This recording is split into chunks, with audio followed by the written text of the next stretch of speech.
Alléluia. Soyez les bienvenus dans la glorieuse présence de Dieu. On ne peut pas avoir meilleur endroit que celui-ci, c'est-à-dire là où il y a Christ. Mon message ce matin, je l'ai intitulé tout simplement « M'aimes-tu » M'aimes-tu? Alléluia. Jean chapitre 21, versets 15 à 17. Jean 21, versets 15 à 17. Et nous allons nous tenir debout, chacun avec sa Bible, qu'elle soit en papier ou numérique, et nous allons faire la lecture de ce texte ensemble. Tenons-nous sur nos pieds, s'il vous plaît, avec nos Bibles ouvertes. Jean chapitre 21, versets 15 à 17, et on va lire à haute voix. Jean chapitre 21, versets 15 à 17, et on y va. 1, 2, 3, on y va.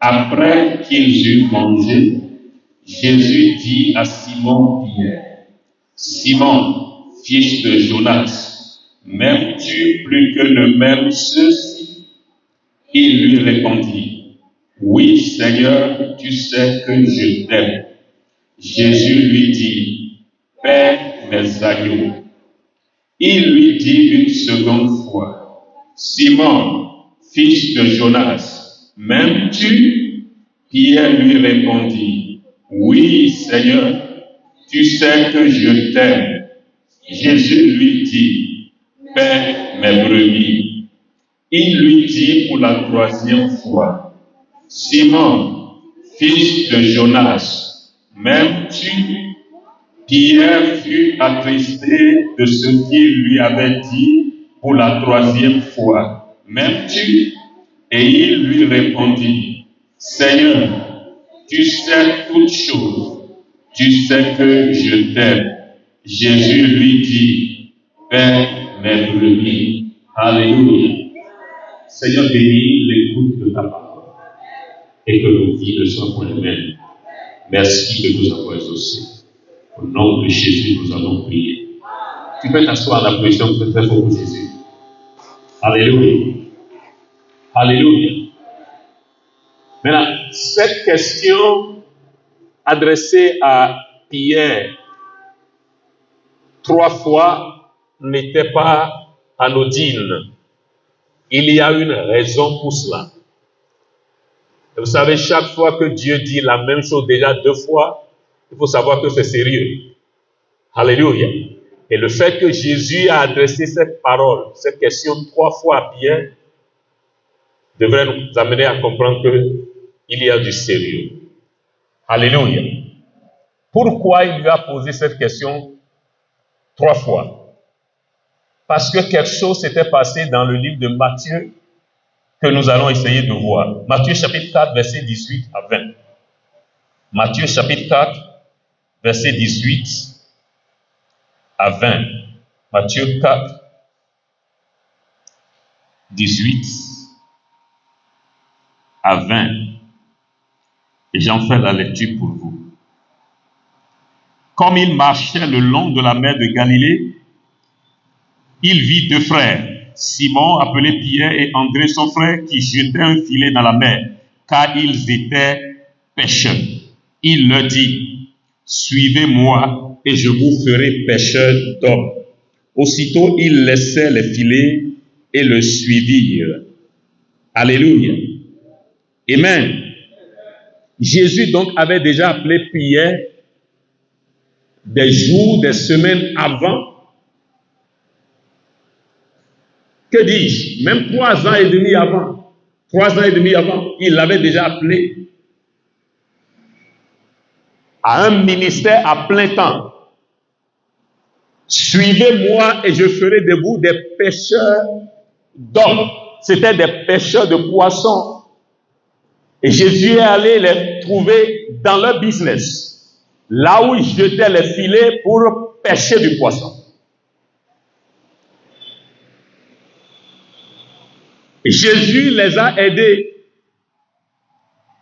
Et après cela, il a dit, maintenant suivez-moi, vous êtes des pêcheurs de poissons, mais suivez-moi et je vais vous transformer. Je ferai de vous des pêcheurs d'hommes.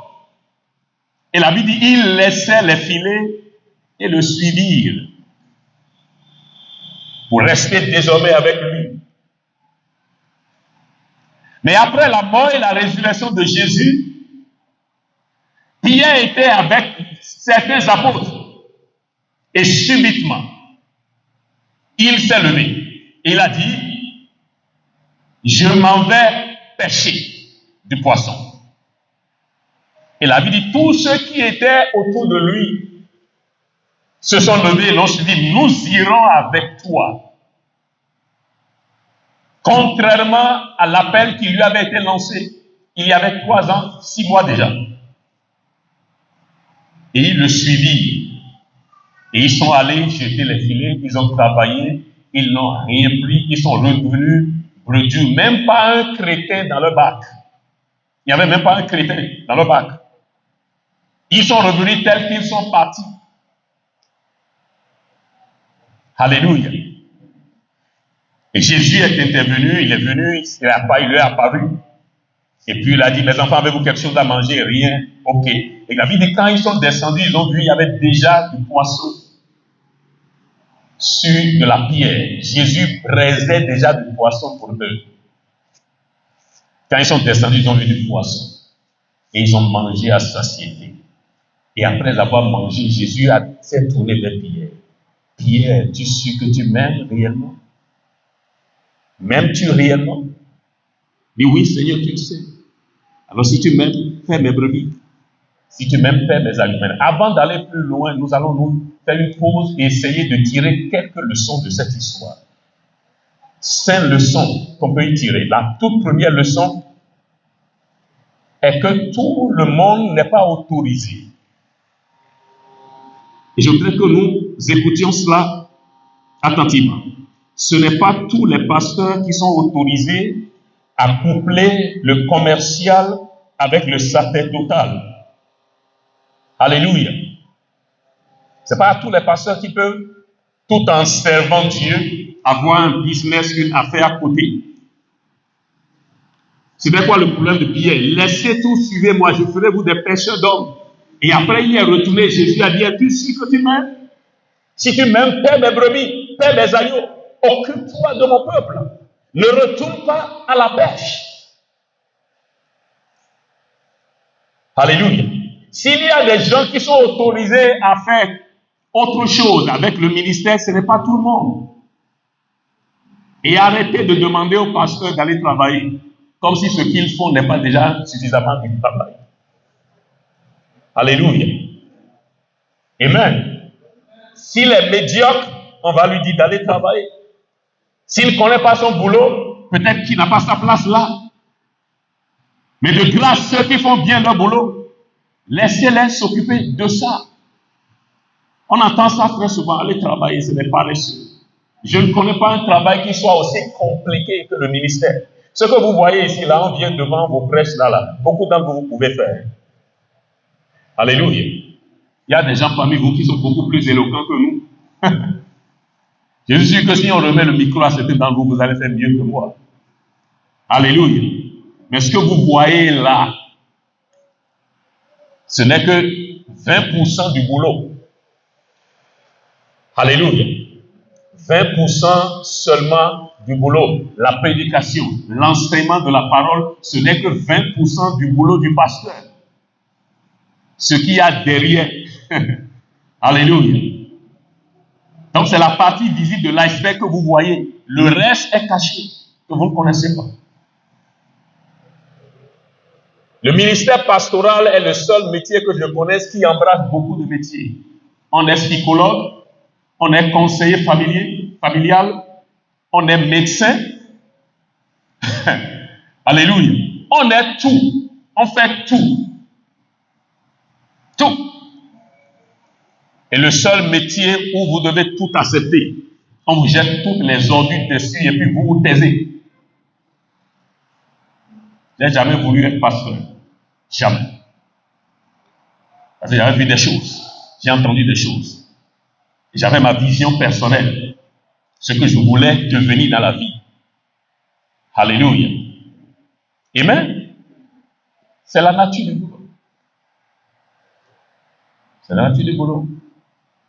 Quelqu'un tient des propos orduriers contre toi et tu as le devoir de l'aimer. Si tu es médecin, si tu ne veux pas recevoir quelqu'un dans ton cabinet médical, tu es libre. Hein?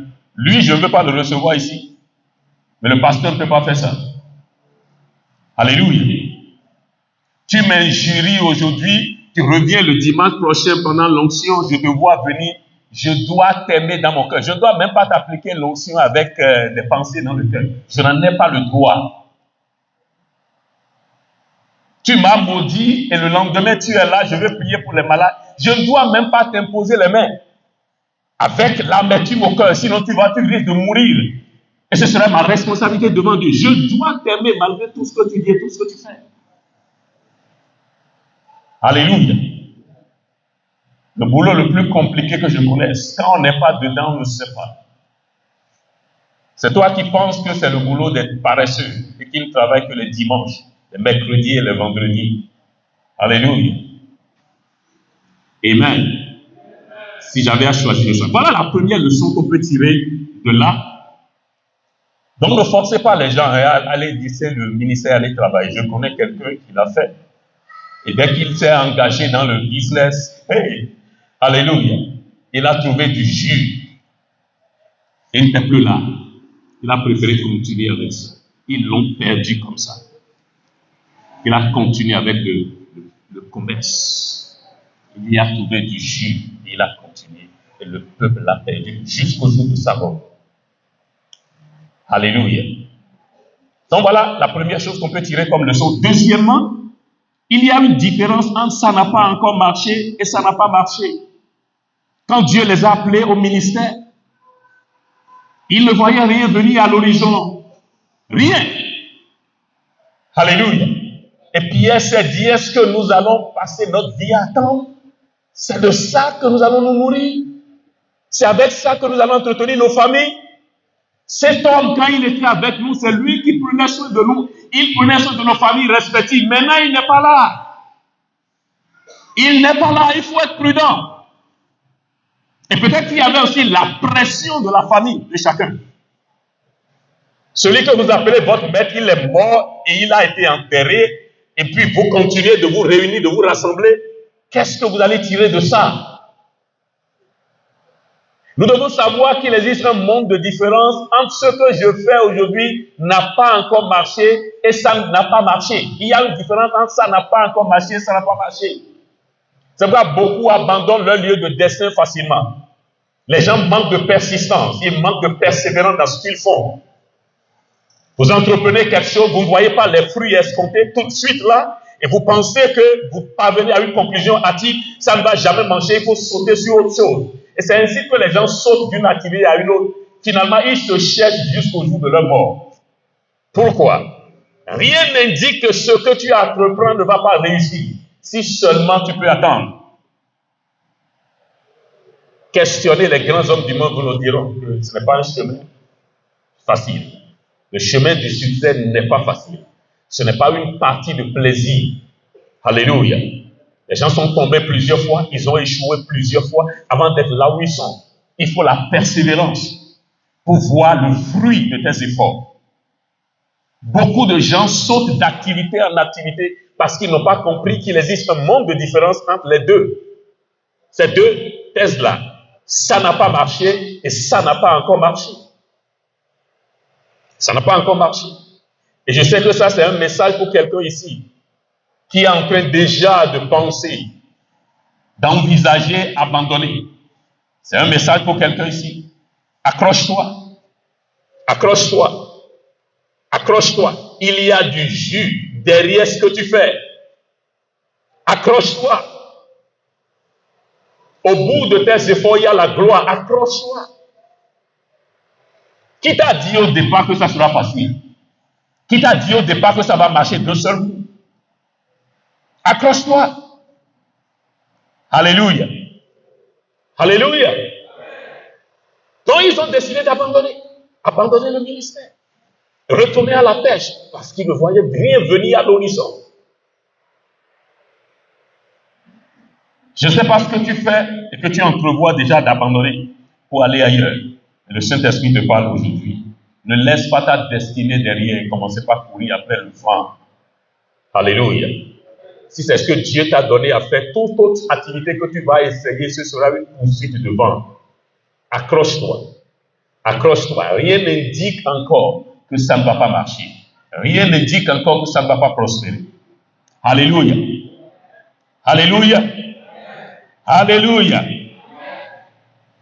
Troisièmement, il faut faire très attention lorsqu'on est en position d'influence.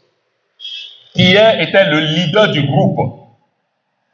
Et quand il a dit, je m'en vais pêcher, les autres n'ont pas réfléchi pas deux fois. Nous irons avec toi.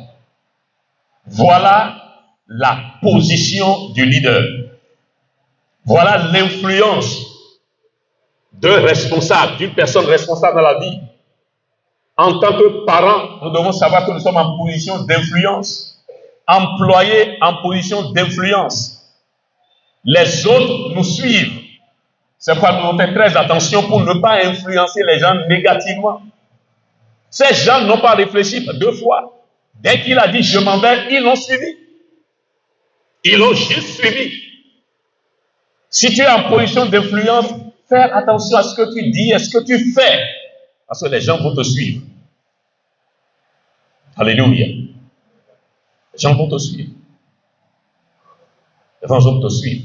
Nous irons avec toi. Ils étaient aussi des apôtres. Ils avaient reçu chacun son appel auprès du Seigneur. Chacun a reçu sa vocation. Pierre n'était pas le seul que Jésus avait appelé directement. Ils étaient nombreux. Et puis s'il était la tête, il était le chef. Dès qu'il a dit, je m'en vais, je retourne à la paix, tout le monde est retourné avec lui. Malheureusement, il y a beaucoup de leaders qui ne connaissent pas l'influence de leur position. Ils se permettent de tout dire, de tout faire. Et ils embarquent les gens dans des aventures désastreuses dans la vie. Si tu es en position, tu as la grâce d'être en position de responsable quelque part, quel qu'en soit le niveau. Il y a des gens derrière toi qui ont les yeux rivés sur toi. Fais attention à ce que tu dis et à ce que tu fais. Assure-toi que tu n'influences personne négativement. Dans ce test, Pierre les a négativement influencés. Ils l'ont tous suivi dans la rébellion. Alléluia. On est à quel point? Quatrièmement, ce que Dieu n'a pas approuvé ne peut pas prospérer. Malgré leur savoir-faire en tant que pêcheurs, ils ont échoué ce jour-là. Ce n'étaient pas des gens qui faisaient la pêche pour le loisir. Hein? C'était des professionnels de la pêche. Ils sont nés dedans, ils ont grandi dedans, ils ont la maîtrise de la mer. Ils connaissent la pêche. Et c'est des gens comme ça qui sont allés pêcher, ils ont travaillé. Ils ont travaillé, jeté leur filet, et ils sont revenus bredouilles sans rien prendre. Pourquoi? Parce que Dieu n'était pas dedans. Ce que Dieu n'a pas approuvé ne peut pas prospérer. N'essaie même pas une aventure dans laquelle Dieu n'a pas les mains. Il ne faut même pas essayer. Ce n'est pas pensable, ce n'est pas croyable que des pêcheurs soient allés là où il faut trouver du poisson et qu'ils soient tous revenus bredouilles, sans rien dans leur bac. Rien du tout dans leur bac. Pourquoi? Parce que c'était contraire à la volonté de Dieu. Aujourd'hui, les gens veulent faire ce que leur cœur désire et ils veulent que Dieu bénisse ça. Seigneur, je ne veux pas suivre ta volonté. Je veux faire ce que je veux et bénis ça quand même. Dieu ne bénira jamais ce qu'il n'a pas approuvé. S'il n'a pas approuvé, il ne bénira pas. Avant d'entreprendre quelque chose, assure-toi que c'est la volonté de Dieu. La main de Dieu est dedans. Le Seigneur, tu as l'approbation de Dieu. Et c'est ce qui garantit le succès et la prospérité. Donc, ils ont échoué lamentablement ce jour-là, malgré qu'ils furent des experts en la matière, des gens qui avaient le savoir-faire dans la pêche. Ils ont tous échoué, ils n'ont rien pris. Pourquoi? Parce que c'était contraire à la volonté de Dieu. Cherche chaque fois à être dans sa volonté. Ta zone de sécurité, c'est la volonté de Dieu. Alléluia. Volonté de Dieu. La volonté de Dieu. Tu gagnes 100 000 francs guinéens, quelqu'un te propose 1 milliard de francs guinéens, ne saute pas là-dessus comme ça. Alléluia. Tu peux même pas pouvoir toucher à ce milliard de francs guinéens avant de mourir si ce n'est pas la volonté de Dieu. Si Dieu ne t'accompagne pas là-bas. Alléluia. Donc nous avons ce privilège en tant que chrétiens, nous pouvons prier. Nous pouvons consulter Dieu, nous pouvons questionner la bouche de Dieu, le créateur du ciel et de la terre. Dit, Seigneur, est-ce que tu es dans cette affaire? Est-ce que tu m'accompagnes dans cette aventure? Est-ce que c'est toi qui as ouvert cette porte? Est-ce ta volonté que je fasse cette activité? C'est un privilège. Malheureusement, beaucoup de chrétiens ne s'en servent pas. Priez. Alléluia. Et je ne dis pas que Dieu va te répondre de manière audible comme tu es en train de m'entendre. Tu pries et tu as la paix. C'est déjà le feu vert de Dieu avant de t'engager. Multimillionnaire en dollars a donné son témoin. Il dit, depuis des décennies que je fais les affaires, j'ai jamais perdu $1. Pourquoi? Parce qu'avant de m'embarquer dans une activité, je demande d'abord à Dieu. Alléluia. Avant d'investir mon argent, je prie d'abord. Je demande à Dieu si c'est sa volonté. Et quand j'ai la paix dans mon cœur, je prends ça comme un feu vert de sa part et je m'engage, je fonce. J'ai jamais perdu $1 parce que j'ai jamais rien entrepris sans questionner la bouche de Dieu par rapport à ça. C'est un privilège pour nous. Malheureusement, il y a beaucoup de chrétiens qui souffrent comme des païens. Les choses leur tombent dessus et ils sont là à gérer constamment des crises. Constamment des crises. On s'embarque dans ça, on va cogner la tête, on revient, on prie, on jeûne. Ils sont là à gérer des crises qu'ils pouvaient éviter en adressant ne serait-ce que 2 minutes de prière à Dieu avant de s'engager dans cette aventure-là. Il y a beaucoup de choses qui échouent dans nos mains. Pourquoi? Parce que nous ne consultons pas Dieu. Et vous savez quoi? Il n'est pas un bourreau. Notre Dieu n'est pas un bourreau. Il nous a donné ce qu'on appelle le libre arbitre moral. Il te laisse faire ce que tu veux. C'est pourquoi il ne force personne à accepter. Même le salut, il ne force personne. C'est au choix. C'est au choix. Tu veux commencer une activité? Si tu veux, il faut l'inviter. Il faut le consulter. Il faut demander sa présence. Si tu veux, il ne va pas te forcer. Il ne se force sur personne. C'est une grâce que nous avons. C'est un privilège que nous avons d'avoir un Dieu que nous pouvons consulter avant d'entreprendre quoi que ce soit. C'est une grâce. Seigneur, j'ai envie de commencer la construction de ma maison. Est-ce le moment? Il fait toutes choses belles en son temps. Ecclésiaste 7, verset 11. Dieu fait toutes choses belles en son temps. Et si après avoir prié, tu as la paix dans ton cœur, vas-y. Alléluia. Il sera l'alpha et l'oméga de cette construction-là. Les portes vont s'ouvrir et tes mains qui ont commencé vont achever. Mais on pense que ouais, on n'a pas besoin de ça, c'est pas nécessaire. Alléluia. Il y a beaucoup de choses que nous faisons par nous-mêmes. Nous entreprenons par notre propre volonté et nous nous heurtons à beaucoup d'obstacles et à beaucoup de problèmes. Et on se pose des questions après. Dieu veut nous aider dans les moindres choses de la vie. Dans les moindres détails, le Seigneur veut être là. Il veut t'aider. Il veut t'assister. Quelque insignifiant que soit le projet à tes yeux, Dieu veut t'accompagner. Il veut t'accompagner. Il veut t'accompagner. Il veut t'aider. Il veut t'aider. Mais il ne va pas se forcer sur toi. Si tu l'invoques, il parlera. Si tu le reconnais, il se manifestera. Mais si tu penses que tu es suffisamment intelligent pour le faire par toi-même, voilà pourquoi nous avons beaucoup de problèmes. Alléluia. Alléluia. Alléluia. Donc retenez cela. Ce que Dieu n'a pas approuvé ne peut pas prospérer. Et que notre zone de sécurité est lorsque nous sommes dans la volonté de Dieu. Pas un seul cheveu ne tombera de ta tête lorsque tu es dans sa volonté. Ce que tu es en train de faire là, tu as recherché son approbation et tu as eu son approbation avant de t'engager dans cette aventure. Même pas un cheveu de ta tête ne tombera. Pourquoi? Parce que si Dieu t'accompagne, il n'y a pas ce diable-là qui puisse ôter un cheveu de ta tête. Mais il y a beaucoup de choses que nous faisons sans lui. Et nous ramassons les pots cassés. Nous perdons des plumes et nous revenons pour jeûner, prier, crier vers lui. Tu n'as pas recherché sa volonté au départ, mais on lui ramène les problèmes. Heureusement qu'il est un Dieu miséricordieux. Alléluia. Alléluia. Alléluia. 5e point. Le Seigneur est capable de prendre soin de nous. Alléluia. Malgré qu'ils n'ont rien gagné ce jour-là parce qu'ils étaient dans la désobéissance. Ils n'ont rien pris ce jour-là alors qu'ils avaient beaucoup de choses à gérer. La Bible dit Dieu leur a donné, Jésus leur a donné à manger. Il y avait du poisson braisé qui les attendait à la rive. Alléluia. Au bord de la mer, sur la rive, il y avait du poisson braisé qui les attendait. Ils ont lamentablement échoué, ils sont revenus bredouilles. Jésus a dit pas de souci. C'est vrai que ce n'est pas désobéissance que vous vous êtes retrouvés là, mais ce n'est pas grave. Vous demeurez mes enfants, asseyez-vous et mangez. Ils ont mangé, il y en avait encore de reste. Jésus a fait ça pour prouver à Pierre surtout.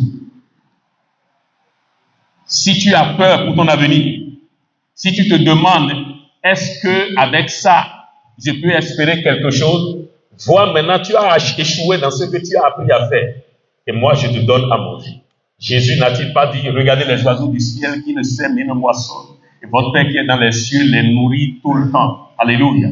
Le Seigneur est capable de prendre soin